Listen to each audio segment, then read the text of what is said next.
G'day guys, welcome to a new video. I did shoot a video a little while ago about my RSI SmartCap and my Howling Moon awning, and I did mention that there was a significant amount more work going to go on to this particularly canopy setup and the overall Barry touring version that we see in front of you now.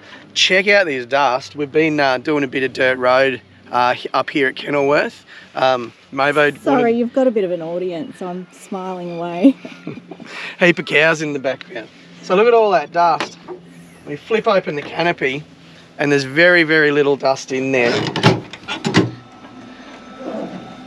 There is one thing that I forgot to tell you when I did the overview of the RSI SmartCap, and it is a simple fact that there is a dust reduction vent built into the top of the SmartCap, so it works very similar to a dust reduction system on a caravan, in that it scoops the air in as you're driving along, puts positive pressure into the cabin of the car, and that keeps as much dust as possible out. So, it's not bulletproof, but it keeps a hell of a lot of the dust that we see on the outside of the car out of that canopy.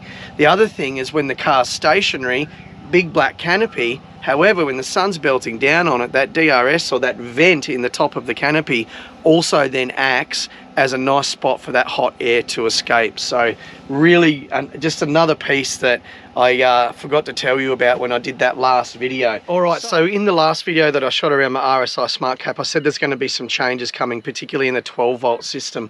I'll give you a full run through of the Enerdrive products that I've got in the back of the ute. I just wanted to talk quickly about this new awning that I've got on the side of the car. As you'll see, we have the BushWakka Extreme Darkness 6-panel 270 awning installed on the car now. This was the awning that I was going to purchase when I first did this canopy and rack setup. And the only thing that stopped me was I watched a couple of YouTube videos and went, from the feedback that was on there are a few little question marks around the engineering of the hinges and those sorts of things. And that made me actually go and buy that Howling Moon awning now, that you saw in the last video. Now, I really like the Howling Moon awning, but I was just on my RSI Smart group chat the other day talking about awnings, because somebody asked a question about awnings, and I just put a little comment around I was dead set on this BushWakka, but then I saw a couple of YouTube videos and comments, and that actually made me go and purchase a different type of awning. Now when I put that comment in, to his credit, the owner of BushWakka, Johnny, jumped on and actually said, yeah mate, we did have a few problems, going back 3 or 4 years with that engineering, but we've done a huge amount of research and development and tweaking and updates to their product. And then he also said to me, I'll chuck you an awning, whack it on your car. If you like it, do a video on it. So I'll give you a full run through of this in a second. We've had it on the car for about 5 weeks, had it out 3 or 4 times. I've got to say, I'm really, really impressed. Now, I'm going to have to test it over 6 to 12 months to really, run it through all the different scenarios and that sort of thing. But to date, I've been really stoked with it. So thumbs up. All right, so let's take a look at this Enerdrive setup. So I just want to say a big thank you to the guys at Jawa and at Enerdrive who have come together to get this in the back of my car. And I've got to say, I'm really stoked. This battery setup is almost equivalent to what you'll get in a Jawa van if you're going for the Enerdrive Lithium. Some of them are standard, some of them are options, but this is the Enerdrive Adventurer setup. So what I mean by Adventurer, and I'll give you a full run through in a second, is that it's got a 2000 watt AC transfer inverter, it's got a 40 amp DCDC and a 40 amp 240 volt charger, as well as a 200 amp hour BTEC lithium battery. So this is an amazing setup in this particular car. Now, in terms of this walkthrough, it's going to be relatively quick because we're then going to go and focus on the awning. But what I will say is I'm going to come back and make another video with my 2 boys, and I'm going to run you through a really basic lead acid auxiliary battery. I'm going to run you through an intermediate setup, which is in my younger boy's car, which is a lithium battery with a DC-DC, and then I'll give you a full run through of everything that this is capable of doing, because I tell you what, it can do pretty much anything you want it to do, even run a hair straightener or a hairdryer and those sort of things for the old Mavo. So let's have a look at this Adventurer. So this is the in-car unit mounted really nicely up against the back of the car, trying to save as much space as possible. So you've got all of your circuit breakers here for switch 1 through to 4, your auxiliaries, your USB and your fridge. You've got your switches here. You've got your ePro battery monitor here, as you would see in our van videos. And that actually will tell you how many volts it's running at, what is the percentage. You've also got your USB charging ports and your 12 volt socket there. And down the bottom there, you've got your power pass, or sorry, your AC transfer inverter. Over here, it's all installed and pre-wired if you go for it this way. So there is the 12 volt charger, sorry, not the 12 volt charger, the 240 volt charger, which you just connect this cord to if I'm plugging into mains power. And there is the DCDC, which is wired into the front of the car, but also wired into the drawbar, because I haven't put a roof mounted solar panel on this yet, and I'm not 100% sure whether I'm going to, because I do drive most days when we're camping. So obviously that DC-DC is going to give it a good hit. If I'm not using a heap of power other than the fridge here, I run my soft panel onto an Anderson input on the drawbar through to the DC-DC, and then that charges via solar. So I'm unsure whether I'm going to throw a permanently mounted solar panel up on that roof rack. We'll just have to wait and see. This is a back angle, if you want to come and have a look here, Mavo. Neatly tucked up at the back of the car there, out of the way, still room for stuff. It does cut you by about 15 centimeters at the back of your tub. Nice protective box built around all of that wiring and that sort of thing. But I figure I've got 2 racks on the top of Barry, so I'm going to run swags or anything long and heavy, or not necessarily heavy, but long, that would take the full length of the tub up on the roof rack, providing it's not too heavy. And here is our 200 amp hour BTEC lithium battery, mounted really neatly in the corner of the car here. Now this is where I had my old lead acid battery, 120 amp hour lead acid battery. The other great thing about this Canopy setup is the DC-DC and the lead acid that was sitting there. Once that was removed and I added in this 200 amp hour battery, which gives us way more power, and all of the kit at the back of the corner, I've only gained 6 kilos in the tub here. So, you know, for 6 kilos as opposed to a relatively, I guess, entry-level 12 volt setup, I've now gone, obviously this is quite expensive gear, but for the weight it's only an extra 6 kilos, and I can run that inverter, I can charge devices on 240 volts and all of that sort of thing. So from a weight perspective, lithium gives you so many more options, and I've put that deliberately at the back over the axle so there's not, you know, too much weight at the back of the tub here.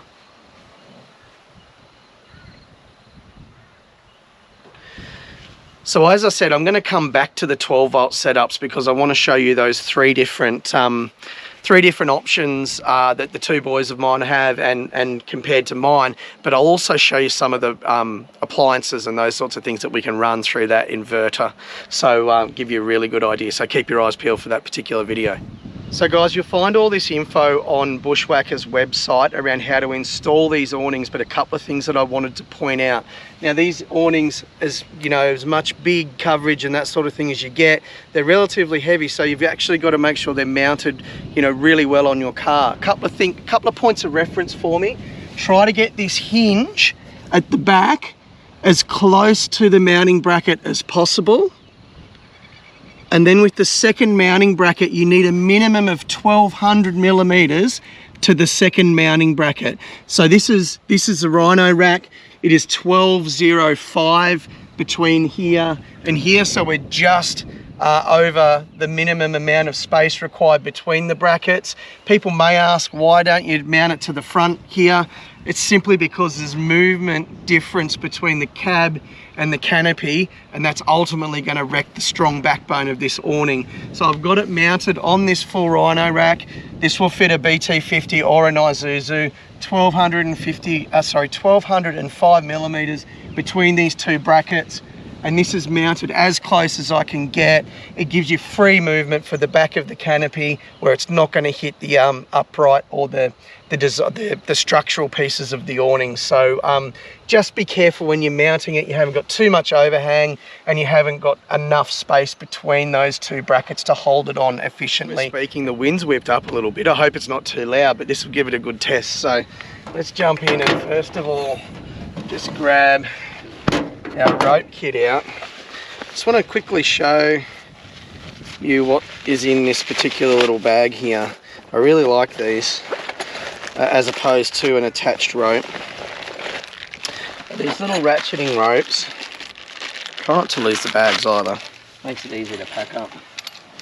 So these little ratcheting ropes, all you do is you hit this little clip here and these ropes will run like that, and then as you're torsioning off your awning, you can actually get that rope really nice and tight and sturdy. Now you're going to need two of these ropes because we've got an arm that runs this way over the front of the car and then an arm that runs all the way back and around the back of the canopy here, so you've got that full 270-degree awning. As I said, it's the Extreme Darkness version. You know, that's designed really to keep as much heat out as possible. Sun's belting down and pushing it up like that. We've also got, just in this little kit bag, got some pegs. We've also got built-in lights in this awning, which I think is amazing. I'll show you that in a second. And then this is just the 12-volt plug that you run to those lights, to that beautiful battery setup that I showed you. There's a repair kit in there. There's also a tie-down rope as well for the leg that's mounted in this awning. All right, so I'm just going to chuck those down on the ground for the time being. I'm going to keep one of these ropes in my hand because it's the first thing that I'm going to need. I'll just jump up, do the unzip. Now, it isn't a brand new awning, guys, but I recommend if you buy one of these that you try to keep these pieces. They just keep that corner of the bag really well protected and kind of free from rips and those sorts of things. So I'll pass that down to the Mavo. I'll wrap that up like that. Keep moving along. Do me unzip. Pull my little foam bits out again. Throw that open. Thanks, Mavie. And then throw this over the top. It's a good idea to get that bag out of the way as much as possible. Then you unwrap your Velcro straps. Try to make sure you get your Velcro straps right over the back because that will make it easier when you're packing it up. And down comes some of your canvas. So this is the front arm. Now, quickly, Mavo, I might get you to just come and look at this. There's a couple of things I want to point out. This is where we're going to attach our rope for this particular pull around. Now, you can see here that there's a little bracket welded on here, and that's because there is a single leg, and you can buy additional legs with this particular awning. Now, that's for really setting it up in heavy, heavy wind or heavy, heavy rain. We're not going to need that here, I don't think, today, but it's good innovation that you can move the one leg that's built into this, or you can bolt in additional legs. So let's move this all the way around. Get it as close to parallel with your rack as possible. I'll just use this little tie down point on my bull bar here, if I can get in there. And there it is. It looks pretty taut, but I'll just give it a little bit of a ratchet up, nice and parallel with your Rhino rack, and it's well secure. There's a bit of wind pushing through, I'd say about 20-25 an hour at the moment, and it's sitting here really nicely. I'm gonna grab my other rope. I'll just free that up a little bit as well. Yeah, where are we? Things out.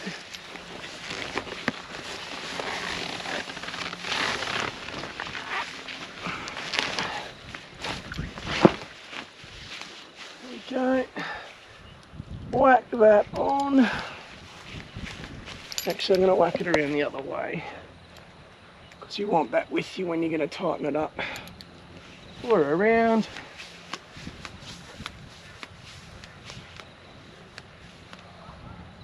I like to go off the Rhino rack here, so I'll whack that in. Whack that in nice and secure. And then I just tighten that rope off again. Nice and taut. How good are those ratchets? Yeah, they're unreal. There you have it, a nice freestanding awning. Now, whack that up, nice and clear of the hinge system. Now, this is some of the innovation that I was talking to you about that Johnny spoke to me when I put that comment on. There's been a significant amount of work put into this hinge and these cross arms that run the awning out. So that he showed me when I was at the factory the other day, and it does give you a bit of perspective of the amount of effort that's been worked into this. There's also sail tracks here that you can run a sheet, like a side piece in. Oh, canvas. A canvas, or those sorts of things. And there's also Velcro all the way around this particular awning where you can put sidewalls in if you want to. Now, I did say that there was one leg built in. Now, this is fully freestanding, guys. As I said, about 25k an hour winds at the moment, and it's hardly moving, just with those two ratchet ropes hooked up to the bull bar and onto the rhino rack. But I'll put this down just for demo purposes. You can whack that in. Could you get one of those triangle side canvas tents as well and attach it to it? Good question, Mabo. I'll have to ask Johnny, I don't know. Because that would be unreal, wouldn't it? You know what I'm talking about, don't you? Yeah. Like one of those little pods that go off the side. Yeah. I mean, even if you enclosed it with the walls, you've got a whole tent, basically. It's also got these pull-in bits here that you can attach a rope, a guy rope and a peg down to the ground, which again gives you that nice V if there's heavy rain coming and those sorts of things. You can do it to every panel. And as I was saying, you can grab more of these legs if you're using it as more of a permanent structure, run it into every one of these cross members, and it gives you a really, really sturdy setup. You can also run another guy rope off the top here down to the ground. So again, 25k an hour winds where we are at the moment, but pretty cool. Hey, you haven't seen this? I haven't seen this fully out yet. No. Haven't you? Impressed? I'm impressed. I'm impressed to see these lights. Yeah. Because our other one, what brand, sorry, is it? It's a Howling Moon. Howling Moon doesn't have inbuilt lights, so I was most impressed when Ant told me this had inbuilt lights. So simply all you do, guys, is you grab this little two-headed 12-volt lead with a Cigar port, run it through to your batteries. You probably won't be able to see it. Oh, the wind gusts are starting to whip up, and there she's just standing on the top of the car. Now, if I was going to set this up for an extended period of time, I'd be doing this a little bit more neatly.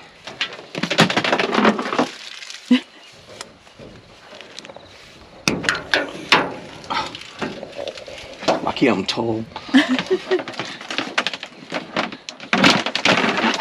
Wire these into one of the switches if I really got excited.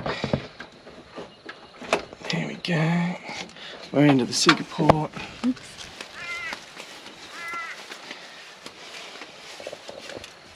Oh wow, they've got like their own little switch. They've got their own switch, and they've also got orange amber lighting. So if you want them to, those of you who don't know, amber lights attract a lot less bugs and mozzies and those sorts of things.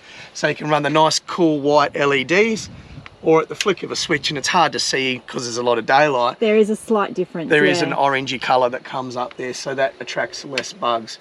So, you know, this is a really innovative product, I feel.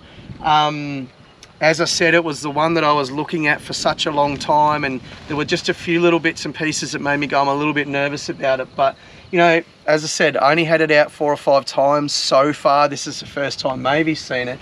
But what do you think, Maeve? I'm actually quite impressed. Yeah. Yeah.